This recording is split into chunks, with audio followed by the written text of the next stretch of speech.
Hi my dear friends, today's topic confused words. ইংরেজিতে এমন কিছু শব্দ রয়েছে যে সমস্ত শব্দ দেখে আমরা কখনো কখনো ঘাবড়ে যাই। এই ধরনের শব্দগুলোকে বলা হয় কনফিউজড ওয়ার্ডস। এই কনফিউজড ওয়ার্ডসগুলো অ্যাকচুয়ালি তিন প্রকারের হয়ে থাকে।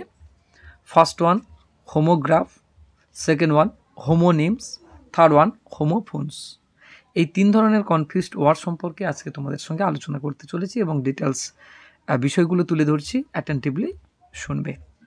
যে সমস্ত শব্দের একই বানান কিন্তু ভিন্ন উচ্চারণ এবং ভিন্ন অর্থ রয়েছে তাদের হোমোগ্রাফ বলে।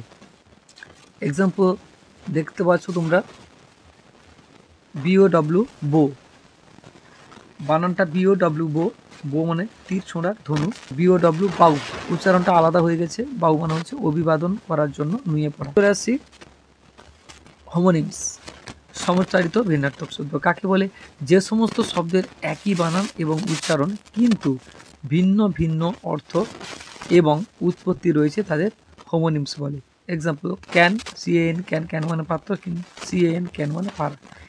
নেক্সট রয়েছে ক্রিকেট, CRICKET, ক্রিকেট, ক্রিকেট মানে এক ধরনের খেলা। আবার CRICKET, ক্রিকেট মানে ঝিঝি পোকা। এরপরে চলে আসছি হোমোফোনস। হোমোফোনস কাকে বলে? যে সমস্ত শব্দের প্রায় একই উচ্চারণ রয়েছে, যে সমস্ত শব্দের প্রায় একই উচ্চারণ রয়েছে কিন্তু ভিন্ন ভিন্ন অর্থ, উৎপত্তি কিংবা বানান রয়েছে তাদের হোমোফোনস বলে। এক্সাম্পল DEAR, ডিয়ার মানে প্রিয়। DEER, ডিয়ার, ডিয়ার মানে হরিণ। CAST, কাস্ট, ভার্ব অর্থে ব্যবহার করা হয়েছে ছুঁড়ে ফেলা। কিন্তু CASTE, কাস্ট, কাস্ট মানে জাতি বা সম্প্রদায়। ওকে, অবশ্যই চ্যানেলের সঙ্গে থেকো। Don't forget to